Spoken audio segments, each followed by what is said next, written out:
Hello everyone, this is Melisandre here with my next shoutcast of Blizzard's Heroes of the Storm. Today we'll be using another game from our good friend Sieara, who's so kindly provided me with some gameplay footage.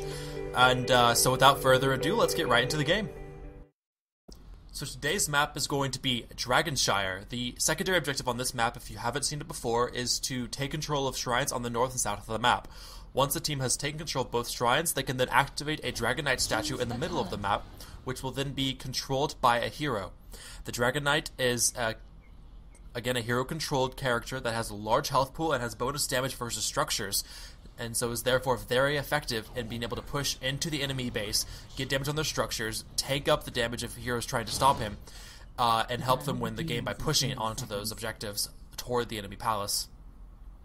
We'll be following Sieara this game in the top lane at the beginning. She'll be playing Arthas, kind of the CC fighter hero, joined by, I'm going to call him Fog, maybe T-Rog, maybe Tlothog on Tassadar. Not quite sure how to pronounce his name, so we're going to go with Fog. So we're going to have Fog and Sieara in this top lane. Worrying if they're going to have quite enough damage to deal with the enemy heroes they're going to be up against. Arthas does kind of do better with kind of a more sustained damage kind of fights. Doesn't have very much in terms of burst damage right at the start of it.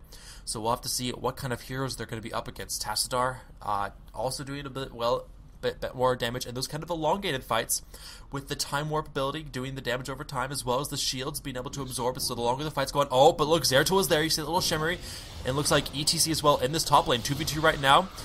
Fog going low, does use his shield. Sieara still fighting, but the Arthas for the enemy team is up in this top lane. Sierra's gone very low. She might actually go down. Oh, but the enemy does turn. Turret's a little bit scary at level 1. Sieara is going to take the Health Shrine, and Fog is as well. They're going to come back into this lane.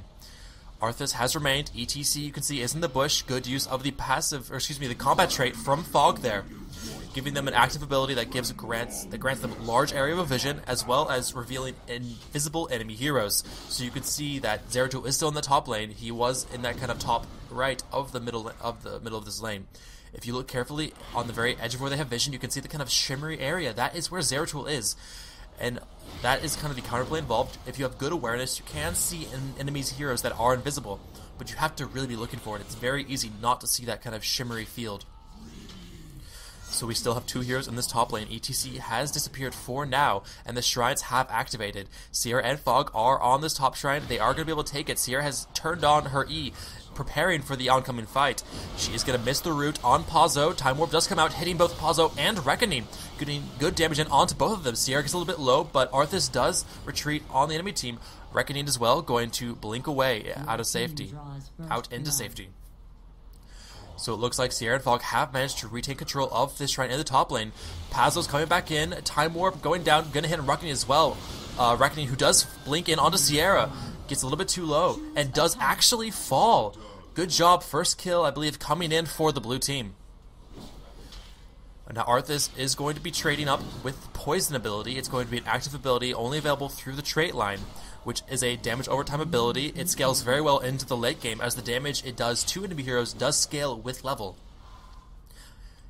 Gonna have a little bit more damage on to Arthas, helping him to be able to fight a little bit better. The shrine has gone off cooldown, so Sieara is gonna go back, pick up that health shrine, and start to regenerate more health so that she can stay in this lane. Zeratul should be returning to this top lane soon if he does not start to roam. Let's see. It looks like they're hiding in this bush. Now, the nice thing is, because they don't actually have to hit minions to get experience or to get any advantage, as long as they're close enough, they can do this kind of clever baits in the bushes. They're not forced to go into lane. See, Sieara is calling MIA for the top lane, trying to use that retreat ping, the danger pings as well, trying to communicate that to his allies that people are missing. Arthas on Pazzo is returning to this top lane. Sieara is going to do some damage. Time Warp coming out of Fog. Oh, barely misses the root as the slow actually stops it. You can see the poison coming out onto Pazzo. Is the damage over time gonna... Yes! The damage over time does help pick up the kill onto Pazzo. That poison being very effective in helping to kill enemy heroes if your hero himself is kind of lacking in that kind of strong upfront damage that Sieara on Arthas is going to be lacking. Another trait is going to be available for Sieara. What is she going to take? She's going to take, it looks like, Rune Tap. Every 5th attack on the same structure or enemy is going to heal Sieara for 10% of her maximum health. Zeratul has been missing in this top lane for a while, however. He's probably been ganking the other lanes. Arthas has returned to the top lane. but having this 2v1 has made it very easy for Sieara and Fog to maintain control of that shrine in the top lane. 15 seconds until the health shrine is up again. Looks like Sieara is wanting to go back and take it. No, actually, she's going to go hide into these bushes. Has to keep an eye out for enemy heroes. They can't leave Arthas up here alone forever. Pazzo will not be able to take the shrine, and if they want to control these objectives, they're going to have to send another hero up into this top lane. Tassadar is going to go and try to help the middle lane, however. Sieara going up to stop Pazzo from taking this shrine, throws at the root, does miss, but Pazzo is going to walk right out of there, not even going to try to cap that shrine. Pazzo throws out his own root into the Fog of War, is not going to hit as Sieara was still on that shrine. Tassadar comes back into the top lane, does get the slow onto Pazzo, auto attacks as well. Sieara wants to hit her root, but is not able to get into range. They're continuing to push down. Sieara activating that AoE damage ability to try to push down these creeps faster to get them close so they get some damage on those structures. Pazzo coming back in, gonna try to push them back a little bit, does hit the root onto Fog, and Sieara as well, but Sieara hitting the root back onto Pazzo. Not gonna get much damage out of it though. Oh, Zeratul has come back into the top lane, has gone onto Fog. Tassadar for the red team has come up as well. Time Warp going on. Fog going to have to retreat, getting a little bit low. Poison used on Reckoning from Sieara. And Reckoning has gone low. Not low enough, though. Not low enough to actually get the kill. He is going to escape through that wall. Time Warp coming out onto Sieara and Fog. The root actually landing from Sieara, though. Good job helping them escape. Health Shrine is up. And Arthas, Sieara has indicated that she is going for that Health Shrine. Both able to take that. It's going to help them stay in this lane. But it looks like enemies are trying to cap this point. You can see that shimmery area indicating where... Yes, that is Reckoning on Zeratul. However, status is up here on Tassadar and takes Sieara very low. Good shield coming out of Fog, trying to keep him alive. Time Warp onto Reckoning is going to keep him out of the fight for a while until his blink is back up. He does blink back in onto Sieara, and he does take down Sieara right before Sieara gets her heroic ability. Reckoning, however, takes very low. One more hit would have gotten the kill, but the Time Warp of status is going to keep Fog off of him. Now he's back invisible. Mercenaries in this top lane have joined to help push. Fog is going to be rooted by Pazzo, and they are going to get the kill on him as well. 2 kills for the red team in that top lane. I assume Tassadar for the red team is going to go up and capture that shrine. No, actually. Okay, someone has neutralized it. Probably going to be Zeratul in that top lane, who has returned, neutralizing that top shrine. Ultimate coming out of Sieara now. She's going to be using that dragon at long range to freeze up those minions, trying to delay the push onto their structures. Brings up the root, comes out with her AoE ability as well. The gate and tower has fallen. All structures on this north wall have fallen for the first tier. Zeratul, however, has come up for the blue team on low. Does get some damage in on status, who uses his phase shift to try to escape into safety, but hangs around too long. Low does blink right on top of him and does get the kill. Now Pazzo is in danger, as Fog and Low are both on him, and they do have the damage to take him out. Low blinks right over that wall, starts to cap that shrine, as the Witch Doctor comes up to assist as well. Sieara gonna finish off that last mercenary, who has that AoE buff for both minions and heroes. Very strong mercenary because of that. Now they're waiting for their minions to come in to help them push this structures as well. They want to trade. The gate is very low for the red team, and the tower is a little bit above half health. Arthas is going to take out that gate. Looks like Murden wants some people to go middle to try to capture that Dragon Knight. Status has returned to the top lane, throwing down the Time Warp, doing a little bit of damage on Sieara. They're not very much, it seems. Ultimate coming out of Witch Doctor, that giant gargantuan. Very, very strong for pushing structures. While level 20 can actually be traded to do bonus damage to non-heroic targets. Sieara and the Witch Doctor on Chalk, I'm going to call him Chalk, are pushing this down. Fog using his heroic ability. I believe it's called Twilight Messiah, getting bonus health as a shield, and as well as bonus damage, and damage in an area of effect as well, doing less damage, but I believe half damage to secondary targets. Reckoning has come up on Zeratul. He thinks he's invisible, but I believe the use of the combat trait by Fog is what gave them vision with him as he came behind them. They decided, however, not to actually try to go on him and finish the fort in the top lane. Zeratul, however, coming up behind him, did cap that fort, or excuse me, that shrine in the top lane. Looks like they're going to come back and get it. They have neutralized it, and they will be able to cap it for their own team.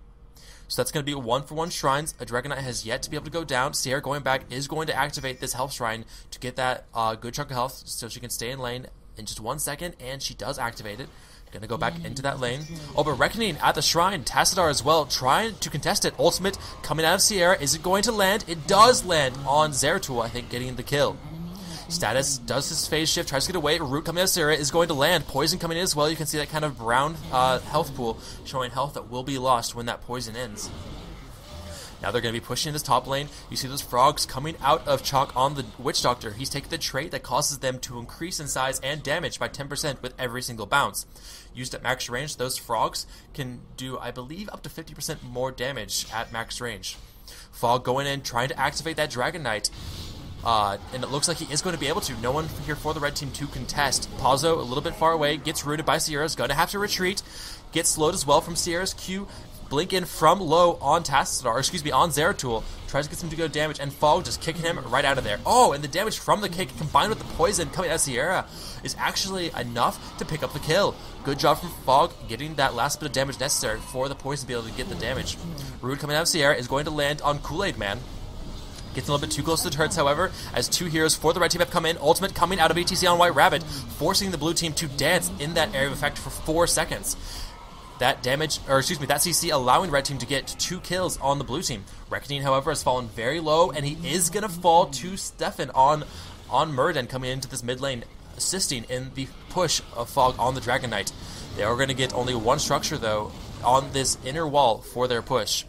Fog is going to be respawning right where that Dragon Knight fell, using his Twilight Messiah heroic ability, getting the tankiness and the extra damage. However, it's a 4v3 in this mid lane. The blue team probably needs to back up. Chalk is a little bit low on mana as the Witch Doctor. Murden using his ultimate, getting stuns on his auto attacks as well as a bonus health pool. Trying to fight, does get rooted up by Pazzo, and is going to fall.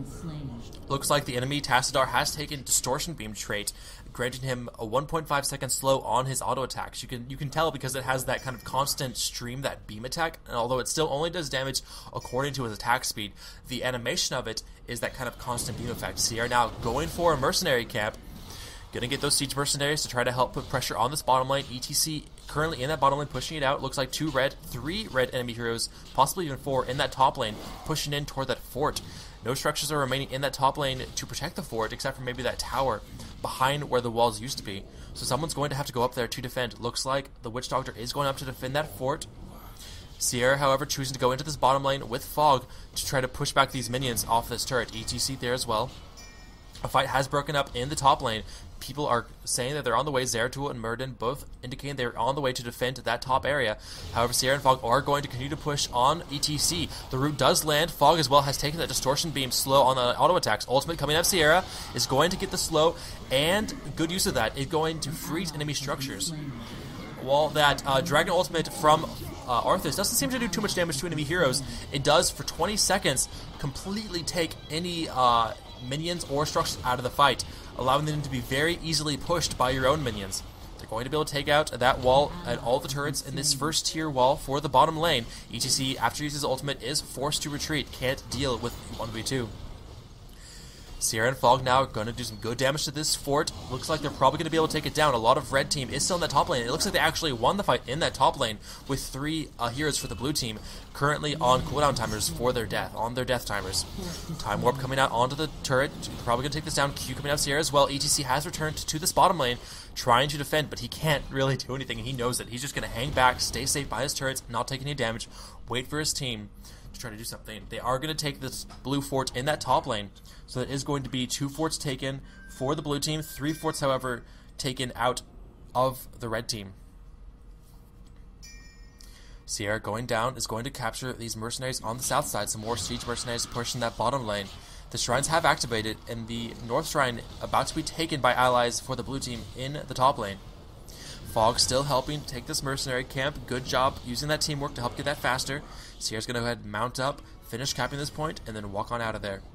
Gonna have to defend this point as Kool-Aid Man is coming in, wants to contest this shrine. The root out of Sierra is going to miss. Time Warp, however, is going to land. Oh, but the minions are going to come up and lock him up, but Kool-Aid Man is going to fall. 1v2, not a very good situation for such a squishy character as the Witch Doctor.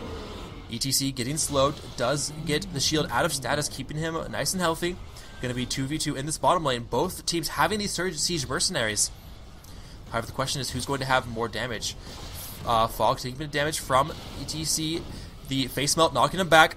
Status. Oh, and a good ultimate from White Rabbit, locking up both Sieara and Fog in his stun. Basically, I mean, technically it's a forced dance, but it's basically a stun. Status using his ultimate, getting that bonus damage. Sieara trying to walk away, does blow out the dragon.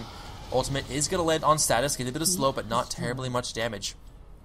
Sieara, very low on mana, is going to go back, try to maybe pick up. Yeah, she's going for that Hell Shrine so she can return into that bottom lane to try and defend. However, Dragon Knight has been taken for the blue team, and they are pushing into the fort. The second tier forts actually looks like they're on the bottom tier fort right now. And it looks like ETC and Tassadar for the red team have retreated. They've gone to defend that Dragon Knight push. Sierra and Fog pushing down these siege mercenaries in the bottom lane. Don't want them to do too much damage. Good job trying to balance offense and defense for the blue team right now. The Dragon has fallen. Witch Doctor Chalk for the blue team, getting a little bit damaged by ETC, power sliding in, but ETC is going to get locked in by those zombies from Chalk. Good job landing that skill shot there.